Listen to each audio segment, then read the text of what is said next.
All right. Woo! What's up, riders? My name's Kevin Wilson with the BMX podcast. Thank you very much for stopping by. And as always, we got Danny Pena riding shotgun. Woo! Danny Pena from Stockton, California. Came down for Dirtyfest to join me. What a freaking weekend. Wow, dude. So what's your 30,000 foot view of the weekend, bro? Man, first of all, I want to thank Kevin and Teresa for putting me up for a night. It took me, then I got to apologize to Kevin because I left much later than I should have. Kevin told me, for the record, you should probably leave at 3 o'clock in the morning. And I'm like, I'm not going to leave at 3 in the morning. I ended up leaving at 9. And by the time I actually got going, it was almost 10. I didn't get to Kevin's house till 6:30. So I missed like the festivities on Friday. So I'll let Kevin cover Friday. And then, of course, I just want to mention that, you know, Mike Miranda and JV and Eric, and they put on like a really, really great event. I'm really glad I went. I was kind of on the fence about it because it was such a far drive, you know, for me to get out there. It was about 8.5 hours. Only 6 hours to get home, by the way, Kevin. But anyway, I was like really thankful that they put on that event and I'm super grateful that I went. You know, my girlfriend was really pushing me to go. She goes, "You got to go. You can't skip that one." You know, and I was like, all right, I'm going to go. And it was awesome. That's all I can say about that. It was great. Yeah. Yeah. We, just in case when you're coming on and you're thinking about staying around, we got some really, really crazy stories coming down on tonight's episode. We're going to share a bunch of inside conversations maybe that we had, our look at what happened from our perspective. So stay tuned. Danny, a plane just went over and I had my window open. Could you hear that plane come over? No, you're good. Okay, yeah. All right. Because I got to have some air in this damn room, bro. Okay. Well, once again, my name is Kevin Wilson. I'm the host of BMX Podcast, and we, Danny and myself, are going to go over what our experience at the Dirtyfest 3 BMX extravaganza in Temecula, California that happened over the weekend, and give you our feedback on it, what happened to us, and share some inside stories. So thank you very much for coming by.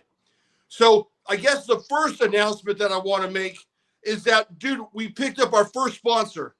Woohoo! What do we got? You know, I've always wondered when we first started doing this, how would I handle getting a sponsor if anybody ever wanted to sponsor the show? And it happened, dude, at Dirtyfest. So at Dirtyfest, I was talking to Joe Tippett, one of our former guests, and one of the Joe Tippett's episode was one of the most viewed on the channel, actually.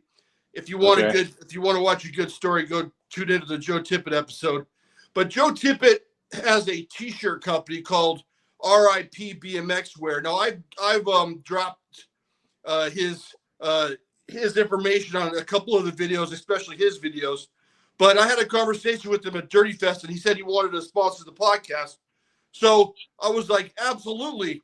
And I always thought, hey, dude, I don't know about you, man, but it always bothered me when someone's telling the story and they're in the middle of a podcast and it stops, and then they have a pre-recorded bullshit message advertisement for their sponsor. Does that ever bother you, dude? No offense to anybody who's done that. I always got to be the good cop to Kevin's bad cop. So it doesn't bother you? Yeah, well, any ad's going to bother me. You know, if an ad pops up, I'm always like, oh, come on, an ad, you know, but yeah, I get it. I know. I would rather weave it into the story and drop it that way rather than just have it talk and then cut and then have oh, hi, this is Kevin from BMX Podcast. You know, I'd rather not do that. But anyway, so I after a couple days of stewing things over, I thought, you know what? I'm just going to do a little blurb at the beginning and the end of each one of our videos for RIP BMX Wear. Now, I'd be wearing this shirt, but I got the wrong size, dude. This thing makes me, I'm already heavy, and this thing makes you look like I weigh 500 pounds. But this is a Scott Breithaupt shirt that I wanted from Joe. He gave me this. Now, I'm supposed to be wearing this. Now, I haven't had a chance to wash it, So hopefully it might shrink down. And Okay. then this is another one that I got. Nice. BMX wear. So if any of you out there don't know who Joe Tippett is, Joe Tippett's a factory Cook Brothers back in the day. Good guy, loves BMX, and he does T-shirts based on famous riders or riders that we had that have left us and moved on to greener pastures. So that's what RIP BMX wear is all about. So if you want to support Joe, we definitely encourage you to do that. You can go ahead and find him on Facebook. You can find him at Joe Tippett with 2 P's, or you can find him at RIP BMX, where I think he has his own Facebook channel. We'll be talking more about Joe and his company in the future. When I start editing the next video, I will drop, his logo and shirts and that type of thing in the intro. And that being said, so thank you very much for Joe for sponsoring the episode. And we're going to go forward from now. Now, dude, I wanted to tell you what happened. When last week I got home from work, and I got home on Monday night. And so Tuesday I was laying around the house and I had nothing to do. And I was like, man, I can't wait until Thursday to move into Dirtyfest, dude. So I reached out to Mike and I said, hey, Mike, do you have, could you use an extra set of hands? And Mike's like, absolutely, come on down. I'd love to have you down here to help me out. And I was kind of hoping that he would say no. But he said yes. What's up, Shane? Thanks for joining us, Shane. So he joined. So anyways, I reached out to him. He said, come on down. So I drove down to Temecula, and when I got there, they were in the middle of unloading one of their first shipping containers full of crap. Now, I've never seen so much stuff in my life. So much stuff that they're pulling out of this shipping container. Now, he goes, hey, you work on bikes, right? And I go, well, yeah, I did have a bike shop.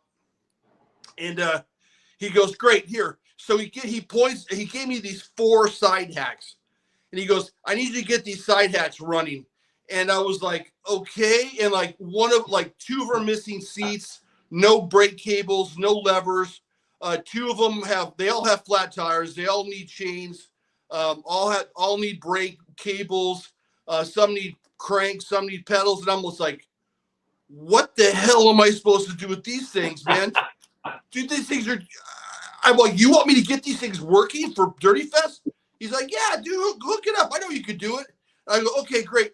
So he points to this big pile of bikes that was over by the black container. He goes, get whatever you need. Take the parts off of this bike right here. These bikes right here.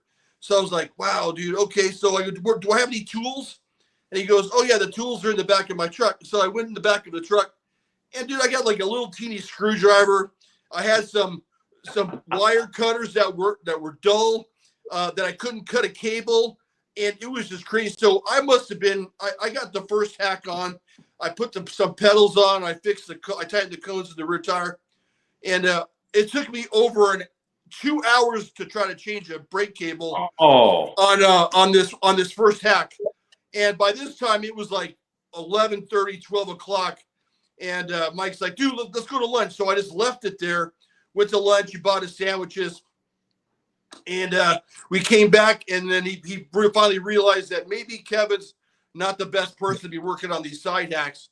So he got me doing something else. He got me emptying out the rest of the container. And we're emptying out the container, and I see he has a cherry vintage Diamondback BMX bike in the container. And I was like, oh, dude, where'd that come from? I had no idea that he collected or he was even interested in obtaining old BMX bikes, but he said that it was his. Really cool bike.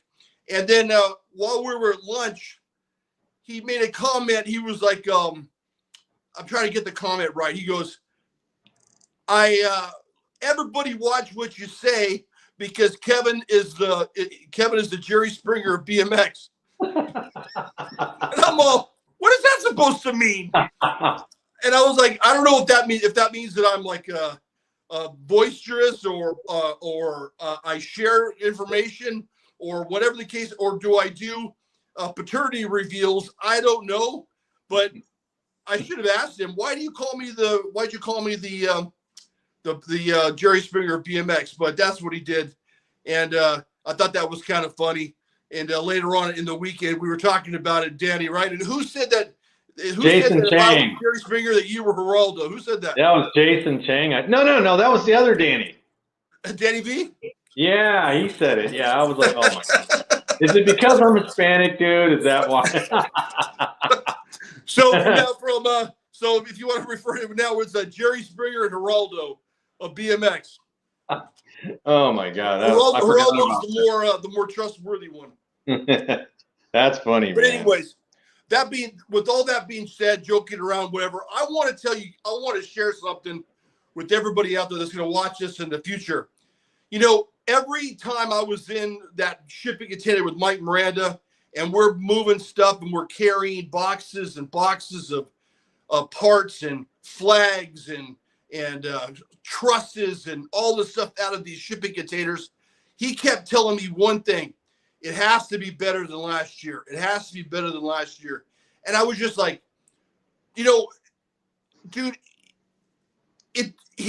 they could probably just put up a couple hay bales, a couple tires, some flags, and call it good. And we would all still come, all still have a great time. But for some reason, that's the kind of guys always want to improve upon last year. And the amount of work. Now, when I did my behind the scenes Dirtyfest episode, I was joking around like, you know, oh, I know you guys do a lot of work, but this year I saw it firsthand. I was there for Tuesday, Wednesday, Thursday. I was there for almost a week. Yeah. And what a pain! What a bunch of great guys working. And you know, Justin Shepard obviously helps out. You know, we had Curtis. Who else? Oh, you know, Eric. EC came later on. Eric came the second day. But all these guys, you know, the amount of work and amount of effort they put into this thing is unbelievable. So thank you very much for letting me be a part of it, man. I mean, it was really cool. And they don't have to do this. Like the Dirtyfest on the side of the mountain, that was the bitching part of the whole thing. But they didn't have to do that. How long did it took? It probably took them a full day to put that sign up there when they didn't have to do that, and they still would have the same amount of riders, the same amount of motos. That just shows you what kind of guys they are, that they want to put on the best show for everybody else. Yeah, he said that it's. I'm sure. I wish we would have done this as a recording so we can put the pictures on there. But the mountain goes straight up, and he said you can't just walk up there. They basically had to like crawl up there and stake these letters, kind of like the Hollywood sign, you know.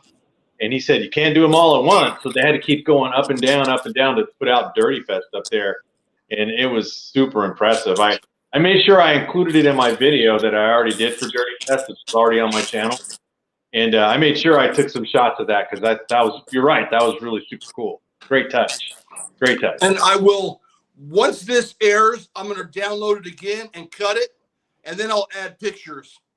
So okay. I'm going to add all the pictures we took and all that stuff onto this video after it airs live for the first time.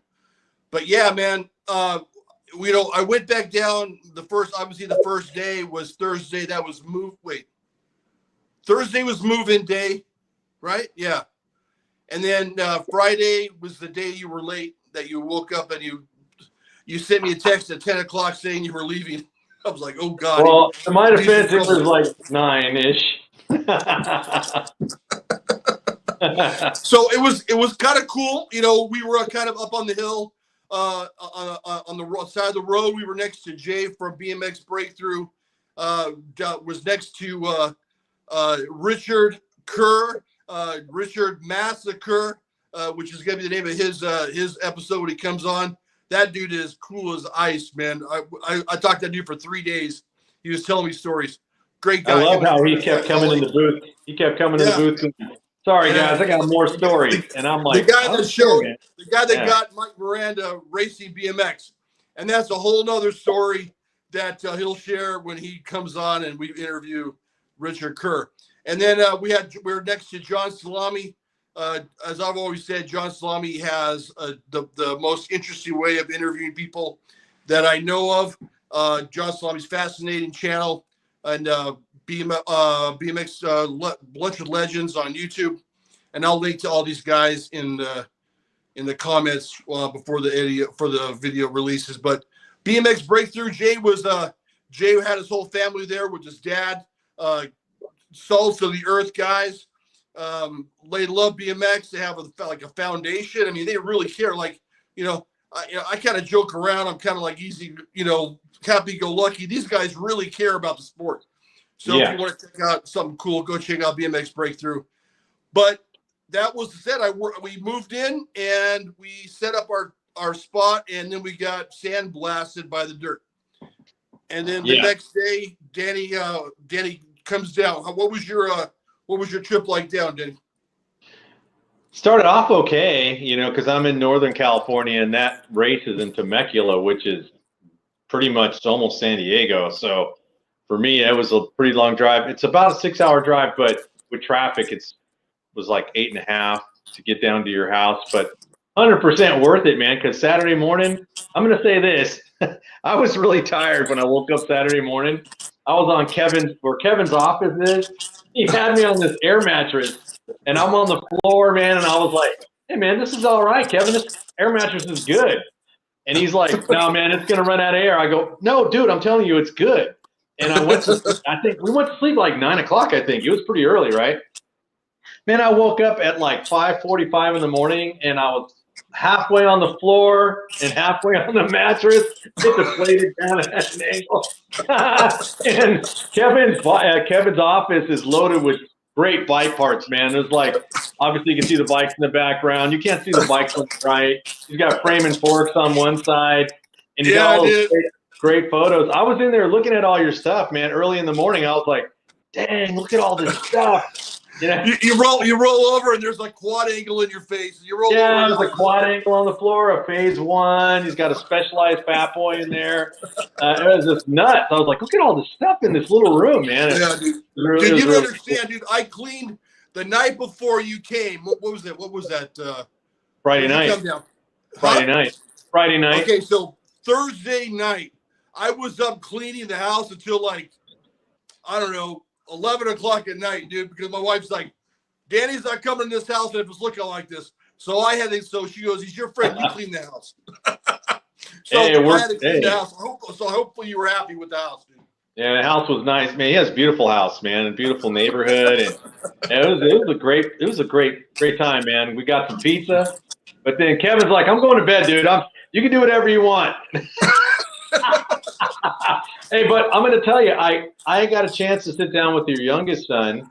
I'm sorry, I know the oldest son's Jordan, right?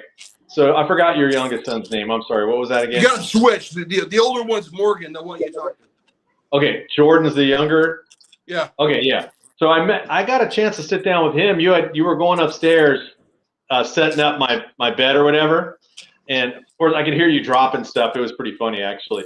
And anyway, he goes, "Hey man, you want to check out some of my videos?" And I go, "Yeah, what do you got?" And he goes on YouTube, and your son can ride. He's a street rider though. He does all the grinds, and he was showing me his videos, and I was like, wow, I feel real old right now because this is way more advanced than what I'm accustomed to, because I don't know how to jump on a rail and slide down and the stuff that these kids can do. But boy, he could ride. His stuff is really impressive. He can ride. The funny part about my younger son that was at Dirtyfest, he can jump probably better than my other son, and he never gets on a bike. Like he gets on a bike like every 3 years. And really? That way. But yeah, dude, I appreciate that, man. So we got up on time, 7 o'clock. We got down to Dirtyfest, and what was your initial What were you expecting versus what you found on your first day at Dirtyfest? Okay, so here's the cool part about Dirtyfest. It's like I go to Frogtown every year. Frogtown's great, right? This is the first time I've ever gone to Dirtyfest, and although it's the same concept, it's just a weird, different vibe. It's like I can feel that I'm in Southern California. It was amazing. I just thought it was amazing. And the facility that it's in this gigantic campground. And I told Kevin, I go, man, I'm glad I'm following you because I would have never found it. Because me and Kevin were carrying 3 bikes. I had mine, he had 2 of his. So we had to take 2 cars. And I'm following him in, and I go, oh, my God, where are we? And I didn't tell you this, Kevin. Like, after you left, you packed up the booth and you went home. I was coming out, and I got lost. I was following this other dude. He had bikes on the roof of his car. So I'm like, he knows where he's going. So I'm following him out. And I got lost where all the cabins are and the trailers and everything. It took me like 10 minutes to figure out how to get out. And then I finally got on the way. That was great. But yeah, Nice. I had a lot of good memorable moments. I wrote down a few things we could talk about. You could spin off that, Kevin, if you want. And we can just go from there. You want to do that? All right. Hey, Ronnie Anderson's watching, so we got to watch it. I will say this. Ronnie is the most interesting person that I've had the opportunity to sit down and talk to, although I just did the listening. Ronnie was on there, and I got to tell you, he's just a very colorful guy. He's got a lot of strong opinions, and you just have to appreciate the guy who he is. You know, he was the national champ. I look up to him. You know, he was definitely one of my favorite riders back in the day, and hey, he's just Ronnie. I can't say anything. Now, some of his views on stuff I would have necessarily do, but that's just me because I'm very conservative. And Ronnie is not conservative. That's all I'll say about that. You're the Geraldo of BMX, dude. Yeah, I will not cross that dude. I'll put it to you that way. So about Ronnie, okay, for you guys out there that don't know this, there's supposed to be a celebrity boxing exhibition, sparring type of thing with Ronnie and myself. Not at Dirtyfest, but a couple weeks ago hopefully we're going to try to get together for charity and that type of thing with Salami. And it kind of fizzled out. And I talked to Ronnie about it at Dirtyfest. And I go, hey, Ronnie, how many people have asked you about this boxing, the sparring thing? He goes, quite a few. And I go, yeah, me too, dude. I go, between me and you, man, I'm glad it didn't happen. He goes, yeah, dude, I agree, dude. So we both agreed to do it, but we're both kind of happy that it never happened because I go, Ronnie, dude, you're bigger than I thought you were. And he goes, you hit the bag harder than I thought you did. So we were like, kind of like, okay, cool, dude. We're glad it never happened. But, I'm glad too, because I'd hate to see it never happened. I'd hate to see you guys hit each other because you're both very large men. And no, I was going to mention that too because there's a lot of photos that we put. They're on Facebook and they're on my video too. And man, I felt so short next to. I had never seen Kevin in person. So when I got out of the car, I'm like, it's like this mountain of this man, and I'm like 5'6", so I'm like 5'7" on a good day, you know. So I'm like, oh my God, you're like huge. In all the photos, I'm like way down here. Dude, I'm not a small guy. I'm not a thin guy, but those are the absolutely worst pictures ever taken of me, dude. I look like I weighed 320 pounds, dude. I was like, oh my God, this is horrible. I got to get to the gym. So first thing this morning, I woke up. I did a double gym session with the double bag, and I've been starving myself all day long, dude. It's like I can't, man. It's terrible. I'm not that fat, but in that picture, boy, in those pictures, boy, I don't look very skinny, man. So that's one of the problems about posting pictures of yourself. For public consumption. You just got to deal with it, man. That's all right. Like I said, I was on the smaller side. It wasn't until I took photos with like average guys, like, you know, Daryl Young and Greg Hill. And then I'm like, okay, I feel better now because in those photos I look somewhat normal, man. But next to you and Danny V, I was like, what the hell? These guys are giants. Yeah. Next to me. And you know what I noticed, dude? Like, this was a Dirtyfest of previous BMXPERTS guests. Like, oh yeah, I'm like, I don't think I can even name all the guys that were there that were previous guests on the show with myself or with both of us. And it was so cool to meet these guys in person. Brian Gass, what a sweetheart of a guy. We got some visor risers from him. We got, obviously, Ronnie came by. You know, Holly Dunn, got Ron House. Who else, dude? Who else I can't think of everybody. Well, we met Greg Hill. We did do that. Yeah, we never been on the show, but yeah.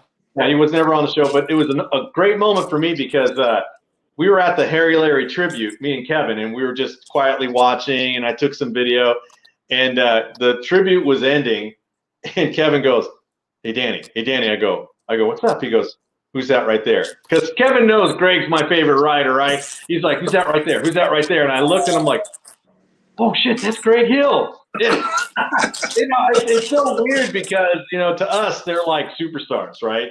So I'm like, I had to tap him on the shoulder. He was talking to somebody else. I just couldn't wait anymore.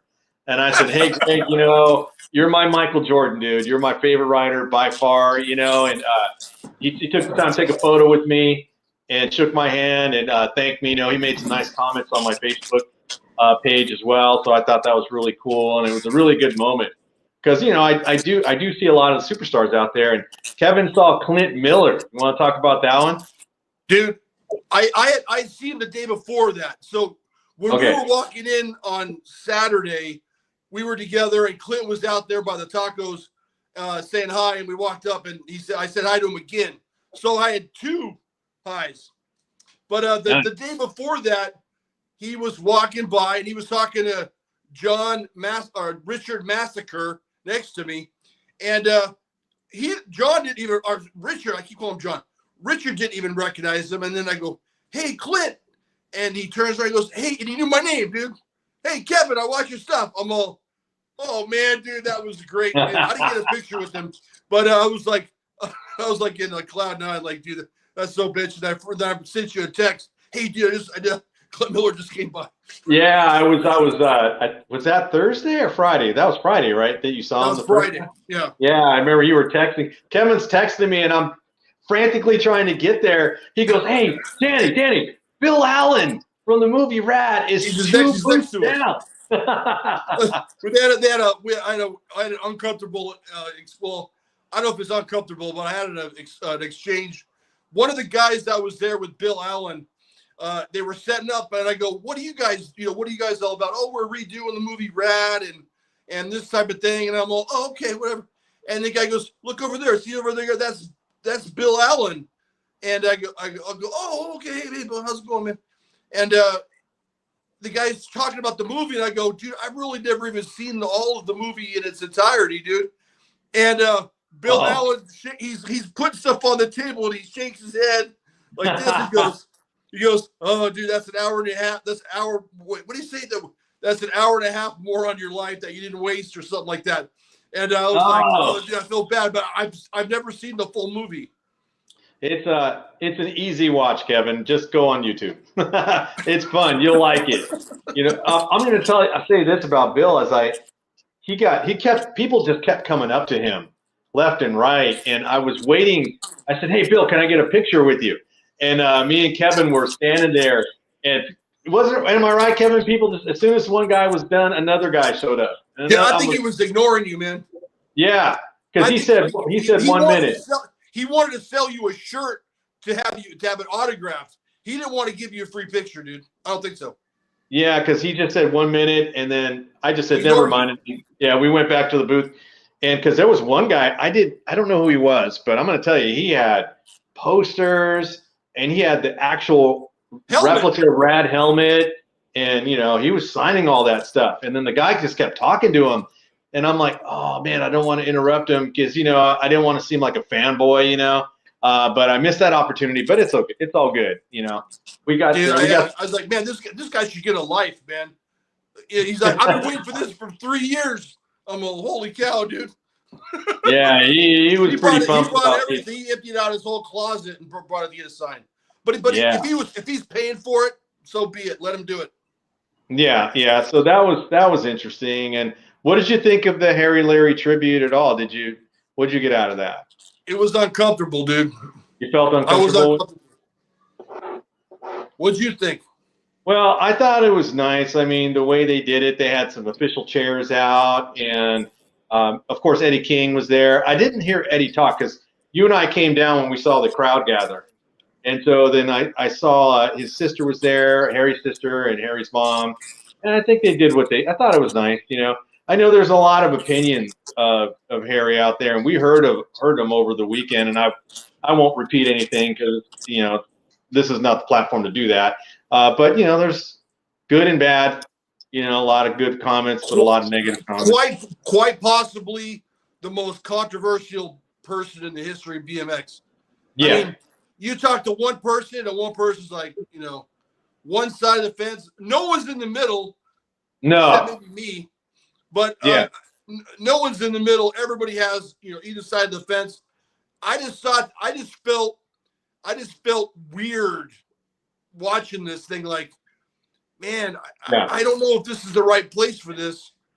I just felt weird. I thought I was uncomfortable, and I thought that there probably was better places to do it than there. But it wasn't my call. Obviously, it wasn't our call. But that was I just felt uncomfortable.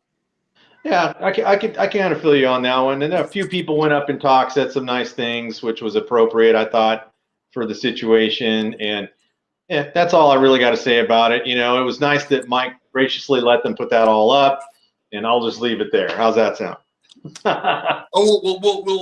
We will leave it there. We'll leave it there. We will leave it there. What other topics you got, dude? All right, so we had a good talk with Dale Holmes from BMX Weekly, and yes. Yeah, and Dale, I said, hey, Dale, you know, and immediately knew who me and Kevin were, came over to the booth and talked to us. And he really likes the show. He says that we're doing a good job and the show's getting better. And I really appreciate that because, you know, when it comes to BMX podcasts, I mean, Dale's kind of like the inventor of it all. And he's like the originator. And his show is really, really good. So for him to say that was really cool. I thought it was cool. And we had a chance to talk about some of the big UK riders from the 80s.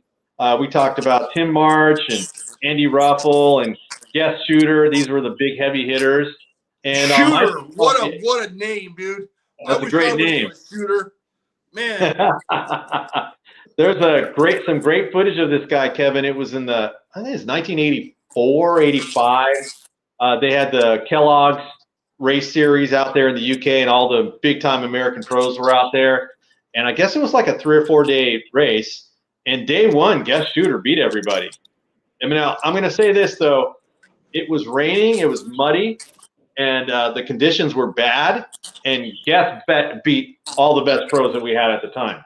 But the next day though, the sun came out, track dried up, different story. Then the Americans went to work. You know, after that, it was just they just laid it down. But I thought it was really cool, and I did mention to Dale though, I go, man, I got a lot of respect for these guys because as the more and more I do BMX race reviews, the more I get exposed to what was going on there.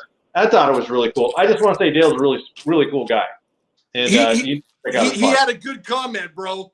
He was like, what did he say? He's like, every time I open up my phone, you guys have. What did he say? He said, every time I look at my phone, you guys are popping up. Because Kevin drops. Kevin drops reel after reel, and on which is awesome for me. It's good exposure. And then my channel is once a week I drop a video, and Kevin gives me lectures. Dude, just do reels. And I'm like, that's not my thing, man. I like to do once a week. That reel from the bike show is at 40. I think it's at 50,000 views in like a day and a half, dude. That's insane. Oh, speaking of which, Kevin and I had a chance to go down to the bike show on Saturday. We probably walked down there 3 or 4 times, Kevin. Yeah. And man, we got to talk to Greg Romero, and Greg had about 4 of his actual race bikes from like 4 or 5 different seasons. And man, those things were so clean you could eat off of them, which I thought was super impressive. And Greg's knowledge of all these bikes was just impeccable. He had a prototype GT that was built, and then he didn't like that bike, so Billy Griggs built him his own version, and he just had me and Kevin like puzzled. He's like, pick out the differences, I dare you. We could. Dude, Kevin did way better. Dude, he was almost mad that we couldn't. He's like, no, pick out the like you seen those pictures where it says find what's wrong with there's 5 things wrong with this picture. Yeah. And you're going through the picture and like, dude, that's what we were doing with the bike. We were like, okay, that tube is longer and he's no, that's not it, dude. Okay, the bottom brackets, no, that's not it. I'm like, oh man. So we were there for like 15, 20 minutes trying to figure out what the differences were on those frames. Yeah. It was like Kevin said, the rear dropout looks different. He goes, okay, you're on track now. And I'm like, well, hell, they look the same to me. I just couldn't see the differences. But apparently the swing arm, the bottom, was from actually a cruiser.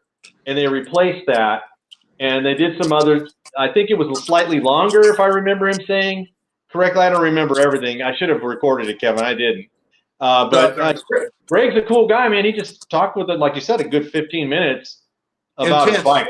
I thought that was really cool, man. Like you could tell, he has no time to play around, and that's probably how he raced. Intense. Oh, absolutely. Man. Serious as a heart attack. Yeah, and I had a chance to chat with Greg a little bit on Facebook Messenger, probably the week before the race here, and I told him, I go, man, I was reviewing a series of races from 1999. And I messaged him and I said, dude, you were crushing it. You were either first or second, like every race that I looked at. And he told me, he goes, oh man, 98, 99, I was on fire. And I guess there was some injuries that prevented him from getting that national #1. But you know, he definitely deserves to be in the Hall of Fame. I think so. Guy's just phenomenal racer. Hey, can you hear the kids? Can you hear the kids playing next door? No, you're okay, dude. Okay, all right. Let's see. So we got that one. Oh, let's talk about Brian Gass, man. Was that a cool interaction with Brian or what? Yeah, dude, Brian. You know, that's the first time I've talked to Brian since he was on the show. Yeah. That was pre DP, so that was PDP. Dude, what a sweetheart of a guy, man. And to this day, I'm convinced. And I told Brian this when I saw him, that I'm convinced that when Brian came on and I interviewed him, that was when my show initially switched. That was the first improvement. That was the first time that I became a better interviewer, and the show did the first metamorphosis. And I told him that I will always be greatly indebted to him for coming on the show. He didn't have to do that. And he was very gracious, and I appreciate that. I told him that. And he went on to tell me stories. And when in that interview, he had told me about how GT GT stole the idea for the wings from his dad, right? And he's shared that with you. That was a big story, man. So just to give you guys a recap of it or a reminder, so Brian's dad had a travel trailer, right? And it had the official GT wings on there, but it had, I don't know what was their logo in the middle, Kevin. Do you remember? It was his dad's barbershop. Yeah, that's it. And I guess GT got that idea and put the GT logo, and that's kind of where it came from. Now Brian's sticking to that. And I'm like, hey, if you say it happened, it happened. It was on the trailer. I saw it myself. He showed us the photo. I think he said Rich Long goes, oh, that would look good with a GT logo right in the middle of it. And then like a couple of weeks later, they came out with the new GT logo. Allegedly. But according to Brian, he's pretty serious about that. Now, the cool thing that happened with Brian is, you know, me and Kevin, we're sitting in the booth, sitting at this little table, right? And Kevin goes, got any visor risers? And he was joking around, right?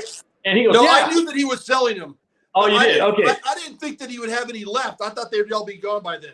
Yeah, he pulled out a bag, and I bought one for me and one for Kevin. I'm like, well, I have to have one.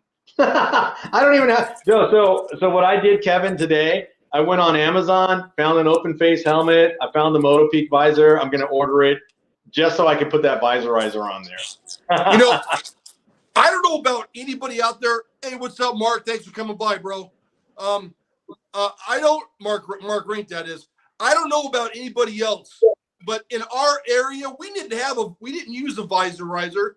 All we did, we went to like the craft store. We got an extra snap, and we just put the snap on top of the helmet and got my dad's drill and drilled a hole, put a screw in the helmet, and we used that. So we didn't have because that visorizer isn't even high enough for me. Like, I wanted my visor like that, dude. And so we didn't even use a visorizer, but now I will. Now that I have the one that you lent me $10 for, I owe you $10, dude. Dude, look, you gave me a hat. So we'll call it even. Oh, okay, yeah, I forgot about that. I sold some hats, dude. I'm very happy about that. And you sold a shirt. I saw you sold sold a lot more yesterday. Oh, nice, dude. So I'm going to say, anyway, yeah, that was good. With that visorizer, I'm like, okay, dude, I'm going to get an open face helmet. I'm going to hook it up because I don't want to put the visorizer in the drawer and forget about it. So I'm going to hook something up because I just thought it was cool. I'll have to show you the helmet when it's all done. And Okay, all right. We got a bunch of Fast House stickers. I forgot the gentleman's name that gave us those stickers. I think he's part of the Beer Budget podcast. Yeah, I remember. Yeah, he came by. He had a really cool Diamondback Silver Streak. Had Redline Flights on it. Oh, Donnie Cameron. Yes, and he's a really cool dude, man. And he gave us sticker packs and talked BMX with us for a good half hour. And that's one thing I'm going to say, dude, is like everybody there will just talk to you. You know what I'm saying? They'll just come up and have chit chat because it's like it's your moment to talk BMX with people that give a crap about BMX. That's what I really liked about it. You know, dude, you're right because we both share stories with each other from back in the day that neither one of us were social butterflies at the track, right? Exactly. I was not at all. I mean, I might have been a little bit more outgoing than you, but certainly not a social butterfly. So it is kind of cool to actually talk to people that want to have a conversation with you about BMX, right? Right. Cool. Yeah. It was a good moment for me because I told Kevin before is I'd go to races and hardly anybody talks to me. And I'm a very approachable guy. I'm very nice, but I don't know. Yeah, there you go. But people didn't connect with me very well. And I would just sit in my car and wait for my motos. Not that I wasn't having a good time, but it was a totally different vibe at Dirtyfest, you know, because everybody wants to talk, you know. Let's see. So we got Brian. That was a good thing with Brian Gass. We had a good talk with John Salami. I had a good conversation with him. He was one of the first guys that came by on Saturday. You know, he was joking with us right away, and that was really cool. He almost made it into the semi, I think. Did he really? Did you see him crash? Were you there when he crashed? I did not see him crash, and he might be in some of the footage I have, but I was so busy filming I could barely concentrate on who was racing. They were taking 3 to the main, and he was in 4th place, and he did the old dive on the inside, go high. Yeah. But he didn't go high and hard enough, so when he dived on the inside, went up, but he just kind of tapped the guy, and the guy leaned on him, and he fell over. And he crashed and he was out. Hey, he was looking fast, though. I loved his custom Max racing pants. Yeah, he was looking pretty fly out there. Yeah. Dude, I didn't recognize him he looks totally different with his hair matted down from the helmet. And no glasses. Yeah, I didn't catch him at first either, but he was looking really good. And, hey, he's real popular, man. I saw Tommy Bracken just walk up and hug the dude, like, "Oh, hey, what's up, John?" And he was so happy to see him. Yeah. And I'm like, "Dang, see, John had that's what happens when you're outgoing, unlike me and you, or you and I." There you go. Yeah, so that was cool. And then we had a chance to speak with Daryl Young. So I want to tell a quick story, Kevin, and then you're going to be able to chime in, okay? So Daryl Young. Go ahead, dude. Go ahead, tell it, man. All right, he's out there and he's looking awesome, dude. First of all, the dude looks like he's still 18, right? With his helmet on, right? He's got the full-on JMC leathers, awesome jersey, got his name on the back of his pants. He is sitting on the Daryl Young frame and fork JMC with the Browning 2-speed. I'm telling you, dude, it could have been 1985, and he would have fit in. He just looked awesome. Here comes Kevin, man, you know, and I go, Kevin, check out that.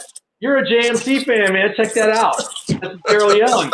And he's like, he looks at Daryl. He goes, "Hey, yo, Daryl, that's the second best looking JMC frame." I'm like, Kevin, what the hell, dude? And you tell the rest, dude. I'll let you tell the rest, man.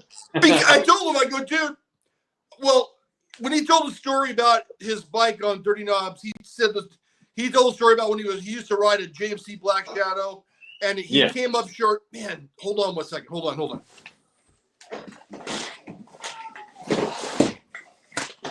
Sorry, the neighbors are screwing. No problem. So he told a story when he was on Dirty Knobs about he came up short on this double jump in Washington somewhere, cracked the front end off of his JMC, and went back, and then Jim Milton made him the Daryl Young. So I thanked him. I said, I appreciate you cracking your cracking the head tube off of your JMC, and now you got the Daryl Young. That was my first JMC that I've ever had. That got me into JMC, and that's the second prettiest JMC frame ever made. And then you think I insulted his family or something like that, because Danny's like, how could you say that? right in front of him, right? You didn't even like when we got out of earshot. You're like, how could you say that, Kevin? I go, dude, the best one is Andy Patterson's JMC. That's the prettiest. Dude, the second prettiest is pretty damn good, man. This dude said, Daryl said, you're entitled to your opinion. That's all he said, dude. And I was like, Kevin, that's Daryl Young, dude. Terrible 10. One of the best amateurs I love ever. his frame, dude. I absolutely, I had 2 of them. I love his frame. Yeah. But anyways, dude, that was, so from this point forward, Danny's going to pound me over the head with that, I'm sure. In every episode we talk about JMC or whatever going forward. I'm just going to be like, Kevin, stop being inappropriate. I will say, though, looking at Daryl's bike, it looked completely original, right? I don't know what modifications he might have done. I know his chain broke when he was racing at one point. He was still running Browning 2-speed. I was wondering, man, I was going to ask you, what do you think the value of his bike is, man? Oh, and the fact that it's actually his bike, if he put that out on the market, what do you think? I don't know, 12, 13 maybe grand? Hey, I wouldn't be opposed to that. I wouldn't spend that much, but I'm just saying. The market's down, dude. The market right now is a little bit down. Yeah. But I gotta think that it would be well over 10. Yeah, especially the fact that it's his bike. Yeah. That he still races. So I mean, it was amazing. It was amazing.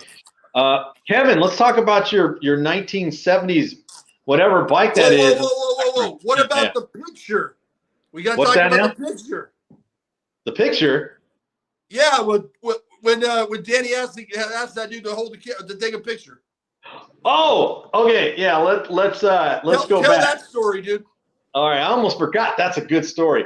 So Danny V catches up to us. He finds the booth, and it was awesome that he hung out with us. I had a good time with him. He's there half the day with us, right? So anyway, he's starstruck, man. You know, hey man, we got to find Ronnie Anderson, and we got to do. He's starstruck. And I'm like, both of us get starstruck, but this guy was starstruck 5 times worse than us. 100%. Yeah, 100%. Like, I got starstruck. For Ronnie Anderson. Yeah, he wanted to talk. Anyway, he runs into, we see Daryl. He's pumped up, and we're like, he's talking to Daryl, bending his ear, and it was cool. They were having good banter. And he goes, hey, man, you can't leave until we all get a photo. You know, me, Kevin, and Daryl, right? So he hands the phone to Kevin Sheepdog Hull and says, hey, brother, can you take a photo of us? And he hands him the phone, right? And I go, Kevin Hull's holding the phone, and he's got this blank expression. And I said under my breath, I go, hey, man, isn't that Kevin Hull? And someone else said it out loud, though. So I don't know who said it. Yeah, I don't know, dude, but someone said, hey, dude, that's Kevin Hull. Yeah, dude, that was hilarious. It's like out of a movie where you're asking someone to take a stranger to take a photo of your family, and you end up asking a celebrity. Like, I think that's happened with Natalie Portman or something like that. Like, can you take a picture of us? And like, okay, and it's someone famous taking the picture. That's exactly what happened, dude. It was hilarious. It was funny because, like, we're all older, so it takes a second to recognize who's who, and he doesn't have the big, long, curly hair anymore. But still, I mean, like, when I was looking at his face, I'm like, I seen that guy in a few videos recently, you know, so I'm like, I was thinking, is that Kevin Hull? And that's why I knew something was wrong when he was just holding the phone like, what the F? But anyway, Kevin did he give the phone to somebody else and get the picture? Yes, he did. He did. He got in the photo. Because we're like, oh no, you have to come in the photo with us. So he got in the photo, and it's posted on Facebook, and it's on the YouTube video I did. Yeah. It was just a really cool moment, and I gotta say, he's really good. he's a good sport about it. He didn't get mad. He No. yeah, he laughed it. Yeah. Yeah, he laughed it off. That was cool. Anyway, Kevin, talk about your bike, man. That thing was the #1 topic of discussion. How many people came by just to look at that 70s suspension bike you got back? Yeah, it's a 74 Matthews monoshock. I'll drop a picture in on this video when I cut it up and I release it as a standalone video. But 74 Matthews, it's not stock. I had acquired a pair of Generation 1 Tough Wheels. So I put Gen 1 Tough Wheels on there, and I put a pair of Schwinn box bar. I believe they're Schwinn, either Schwinn or Mon. They're Schwinn. It's right behind you, yeah. Oh yeah, shit, it's right behind me. Yeah. There it is. So, yeah, I put that, but I took a picture of it and my seat was loose. So in the picture, it's all like this. Oh, you had to fix it. Yeah. So in the picture I shared on Facebook, the seat's all like this. So I'm sure everybody's gonna go, dude, put the seat down. I get it. But I should have shown it. But I didn't. I just put it in our area, and a lot of people stopped, asked questions about it, and that was pretty cool. It was a good eye candy for people to stop and check it out. I think Jason Chang had the best comment on it, and he said it twice to us. I think he forgot he told us the first time, but he was like, every time I see that bike, I remember being 10 years old, seeing that bike going, I have to have that bike. He was like, he liked it probably more than anybody. He was super excited by that. Yeah. And so that leads to Kevin and I met Perry. I'm going to probably say his name wrong. Is it Cremens? Is that how you pronounce it? Yeah. So he was the former owner of Skyway. And he was walking. Kevin had talked to him earlier that day already. And I hadn't talked to him. I was sitting in the booth, and he was staring at my Skyway, which is right behind me. And he was looking at it and smiling. And I told him, and he was wearing a Skyway hat and T-shirt, so I knew he was all about Skyway. And he introduced himself to me, and I said, yeah, man, I'm a huge Skyway fan, very loyal to the brand. And he complimented me on my build, and he thought I put it together really great. And I thought that was awesome. And then he talked to me about, he said by Christmas time, they're going to be dropping more Skyway TAs. And they're going to be re-releasing the Skyway Graphites with the gold flange. He said, wait around till about Christmas, and we're going to bring out some more of them. They moved the facility to, now owned by CEW, and they moved it to Indiana. Looks like Warsaw, Indiana. And they're still producing Skyway products. And I think #1 producer I know of is probably Planet BMX. I don't know if you know any place else, Kevin, but yeah. But he was very specific when he said that the gold hubs are not campy. Yeah, that's right. He's like, they're not campy. He said campy doesn't even make hubs. They're not campy. Yeah, so he had came by the day before when you worked there, when you were still in traffic. And I asked him, I said, for those that have watched any of our videos, we did a Skyway. We've done a couple different things on Skyway where we talk about if they really made a motorcycle wheel or they didn't make a motorcycle wheel. And I asked him about that. And he says, yes, they tried to make a motorcycle wheel. Oh, he confirmed it. Yes. Yeah. All right, cool. But it was never released to the public, nothing like that. But they did try to make a motorcycle wheel, not a motocross wheel. I think he said it was a street bike wheel. No, okay. One of the cool things that I'll say, Kevin, is I got a lot of compliments on my bike, and I know you got a ton of compliments on yours. And that's one of the cool things is you can take your bike, even if you're not racing, like we didn't race, but we were riding all around the pits. And a lot of people were just, hey, talk to you about your bike. And, I was admiring other people's bikes. And I don't know how many times I'm like, sweet bike, dude. I must have said that about 50 times, if not 100, while we were out there. Yeah. So but nobody has a homemade cardboard 69 number plate. Except for me. Yeah, I put that clip in the intro of my YouTube video, dude, and of me and you at your house, and I was still laughing at that, man. I go, what the hell is that, dude? I said, when we were at Kevin's house, I said, Kevin, I will personally buy you a number plate, dude, if you take that cardboard number plate with your electrical tape stickers on there, and but you know it fits Kevin's personality. That's my persona, man. Yeah, yeah. You were with me when that dude comes up. He goes, "Dude, I love your number plate." You were there, right?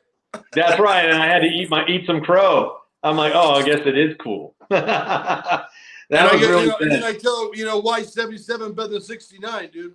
Oh my God, man, you were because you get 8 more, dude. There you go. You told me that joke while we were eating it on the dinner table. Then the other guy came up to me and goes, "Why's 71? What's the difference between 71 and 69?" He goes, "You got the 69 with the 2 fingers for 71." Dude, I'm pulling your joke card, man. This happened. That's nothing bad. No, I'm just playing with you. All right. Man. Anyways, what else you got? Oh, huge SE Racing presence. I was very impressed with SE Racing. The camo bus was out. And one thing I'm going to say about the SE riders is they all support themselves so much, man. Well, anytime an SE rider was in a race, they were screaming and yelling for these guys. And I thought to myself, I go, man, if I could be on any team, I'd love to be on SE Racing because, man, it's just you could tell they're just a big family unit of racers. And not only are they all great riders, because, I mean, Todd Lyons was out there just ripping it up. His daughter was out there ripping it up. And then I saw Jason Morrison, a.k.a. Dick Cheeseburger. He was out there ripping it up. I think that's not his name. His real name is not Dick Cheeseburger.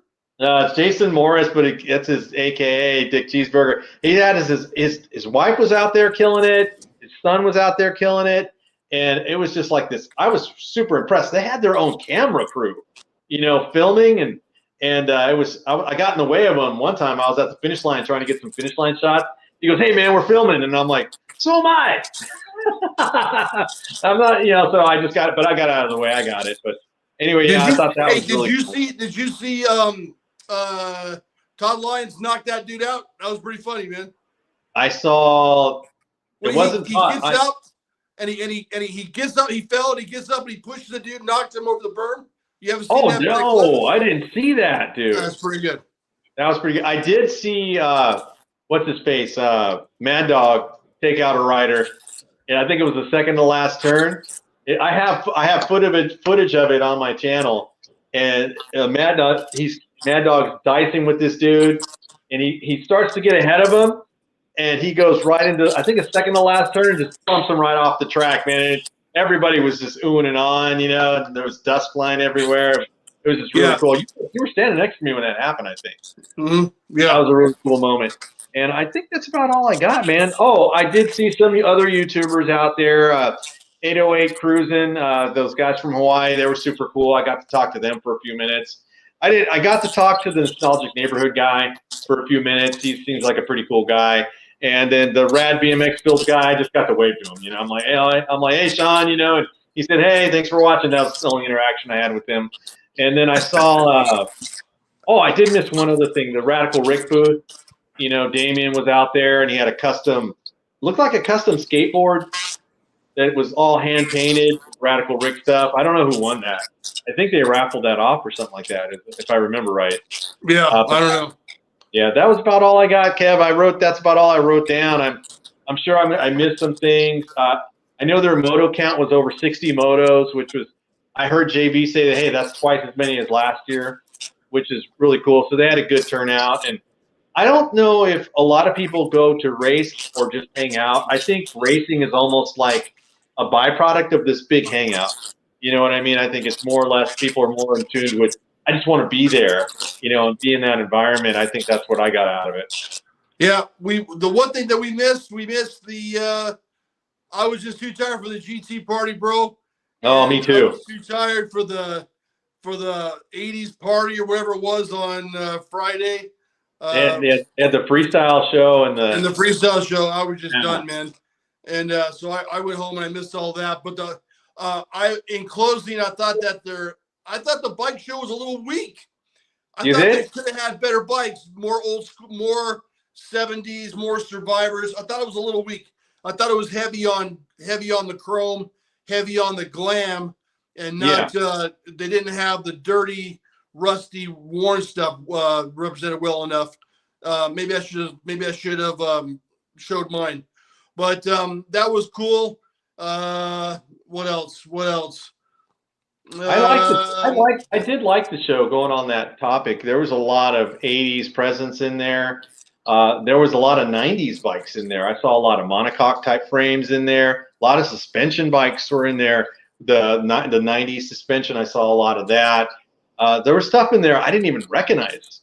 Like, as I went back to the video and I was watching some of your footage and my footage, I was like, man, what kind of bike even is that? There were some of them I didn't really recognize, but I did see the coolest bike I saw. Somebody built a Greg Hill tribute bike and had the magazine cover on the ground. Yeah.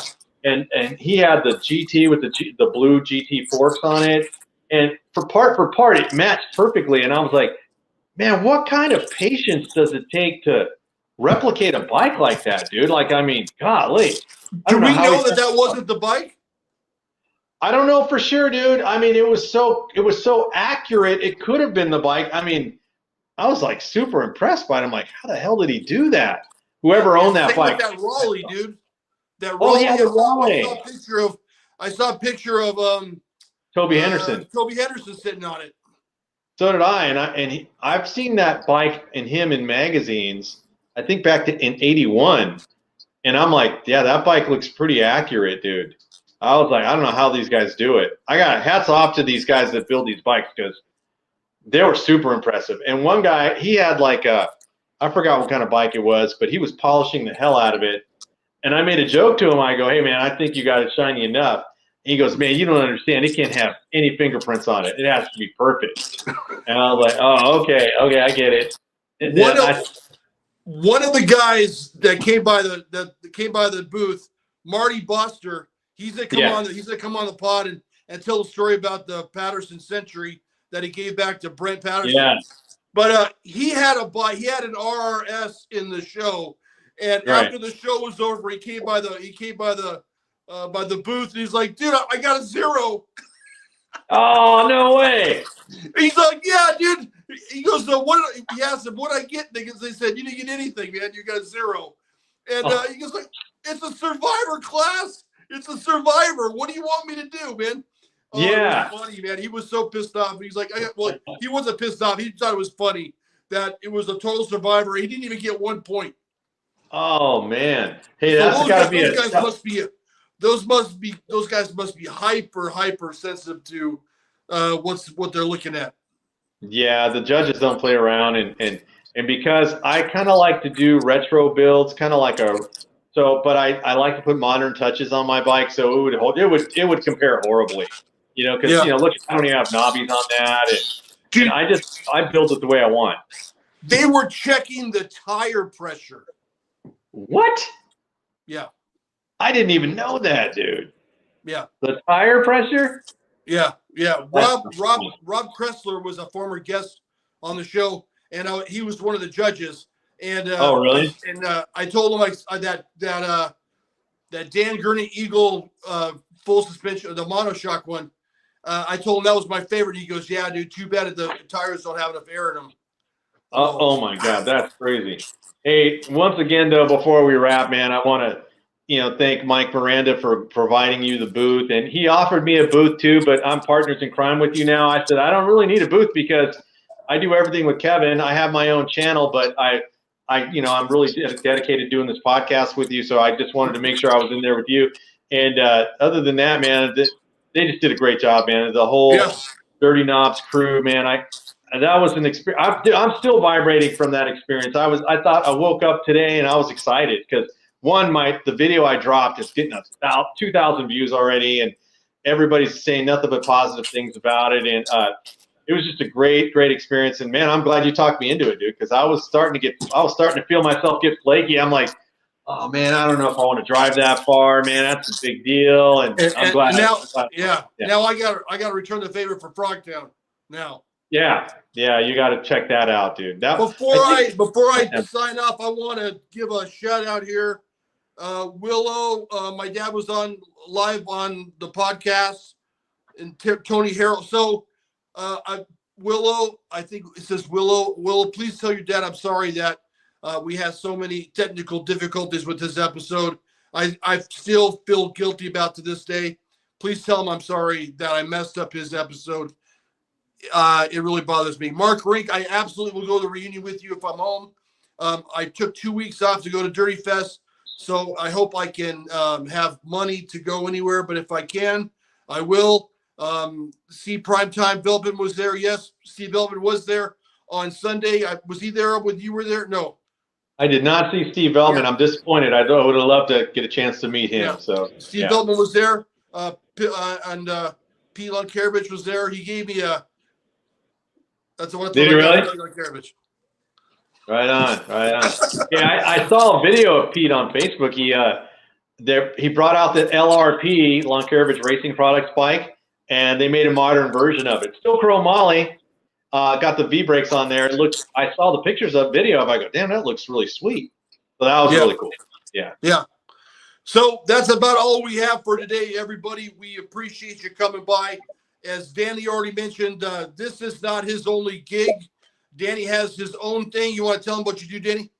Yeah, Danny Pena BMX Racing on YouTube. I got a great footage of the Dirtyfest. I posted it on Saturday night. I was like, I had already was clipping it and editing it while me and Kevin were in the booth, and it was ready to upload. So I knew I was going to be in the car for 6 hours. So I'm like, upload. I just let it upload while I was driving, and so it's a great video. Please check it out, like and subscribe. I'm at 873. I think I jumped up quite a bit because of the race. And Kevin broke 1,000. I can't believe we didn't talk about that.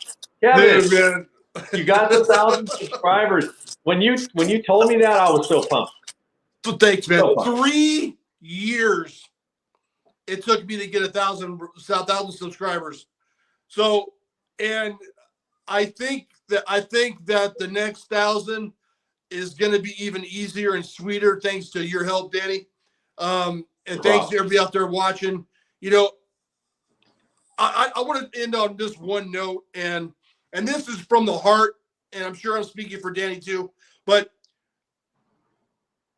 I took some shirts and some hats down to Dirtyfest, and I was convinced that nobody was going to buy them. I was convinced, but my family's like, just take them, sell them. People will want to buy them, you know, whatever. And I was like, no one's going to want my stuff, man. You know, it was kind of like an imposter syndrome. Like they're going to figure out that I was never on a factory team, or they're going to figure out that, you know, I never won a national. But yeah. And I was just like, I really wasn't pushing it. And then one guy bought a hat and a shirt, and I'm like, maybe I should really put an effort into doing this. So Saturday night I went and I put my shirts in plastic bags. I fold them all nice in presentation, and I sold like 10 shirts. I sold all my well, I still have 2 hats left, and I was surprised, dude. But here's the weird part, dude. I don't know if anybody can relate out there to this, but I almost felt weird when I saw guys walking by wearing my gear, dude. I was like, I was happy that they did it, but I still felt kind of weird, dude. I don't know why. Yeah.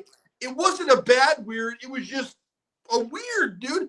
So I wanted to just thank everybody out there for grabbing it. And, you know, Donnie actually grabbed a shirt and a hat for me.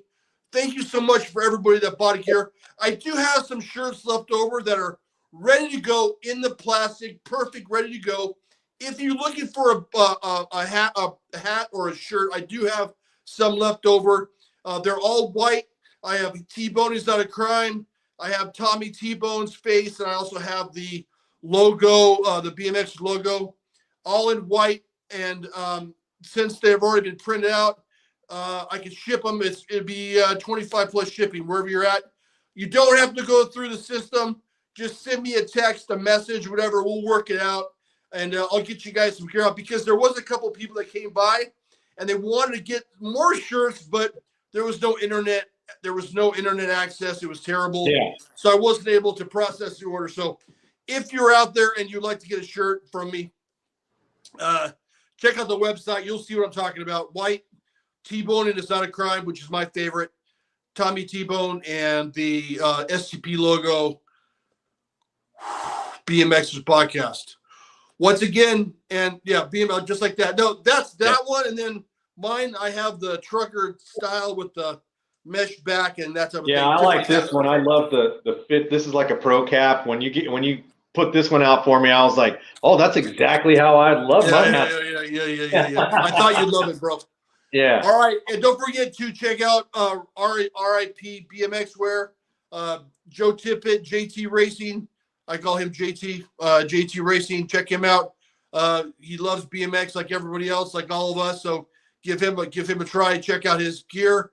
And with that, we would like to thank you very much for watching, and thank you much for subscribing. And until next week, I think we have a good episode recording very soon, and you will like that. Oh, I'll talk about it later. Okay. From Danny and I, thank you very much for stopping by. We hope you have a great night. Peace out. Until next week, Danny, what happens? The track is closed. The track is closed. Peace out. Later. Thank you, everybody.